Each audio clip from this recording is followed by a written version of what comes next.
Right, another quick one here, guys, but in the interests of fairness, I think we should call out the Welsh Puppet Assembly for its do as I say, not as I do attitude when it comes to following their own ridiculous rules. And let's be honest here, these pillocks in charge of Wales have been competing with the bumbling blonde sock puppet Boris Johnson and that greedy money-grabbing little goblin Herr Cranky up in Scotland for the title of the most despotic shitweasel these great islands have ever produced. Not only that, but as we know, they are all a bunch of hypocrites, often being caught flouting their own ridiculous decrees while claiming we are all in this together. Despite the fact they're on a safe 80-odd K a year plus 200 grand expenses while no other fucker gets that. But as most of you will know by now, I support anyone going against laws or dictatorial decrees that are unjust and damaging to this country. You should also know that I do not agree with the lunatic lockdowns or laws deciding what you can do and when, which realistically the government does not have the power to do or should not anyway. But the system is against us, so it will happen regardless. With that being said though, I had to call out these politicians for breaking their own rules, especially down in Wales where they have blocked off parts of shop they deem to not be essential, including the kids' toy sections in the few weeks before Christmas. Which obviously, it goes without saying, is beyond the joke, but in another way good, because it shows what they are doing is clearly not for the reasons that they say they are. But the little indiscretion that has got these Welsh puppet MPs in trouble is the fact that they pitched themselves up at the Welsh Assembly's bar to have a drink despite a ban on doing such things because this country is run by lunatic puppets, as we know. It was actually a Labour MP and two Tory MPs caught doing this. Their names are not important because they have a get-out-of-jail-free card. The Welsh Parliament has shifted the blame on the commercial company contracted to supply the alcohol that is going to get in trouble. So in true politician style, I think you would agree, get caught, change the rules and blame someone else. That appears to be the mantra of the Welsh Puppet Assembly. I think you would all agree, pathetic snivelling shitweasels all round, showing you guys it was rules for thee, but not for me. Much like the protests we see in Penally the other day, and indeed Napier Barracks as well. Now personally, I actually support what they did by going to this bar and having a drink, not only because it's funny seeing them all get caught, but because it's what people should be doing anyway. Remember guys, we should be acting like what we are, people, not mindless sheeple, there to be controlled by low-life politicians and media spunk trumpets pumping out fear porn 24/7. Humans think for themselves and interact as such. Remember 2019 for fuck's sake.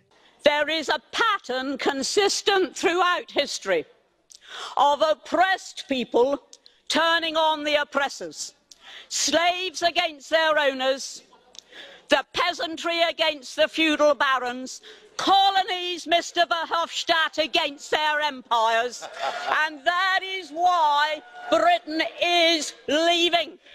And it doesn't matter which language you use, we are going and we are glad to be going. We're off.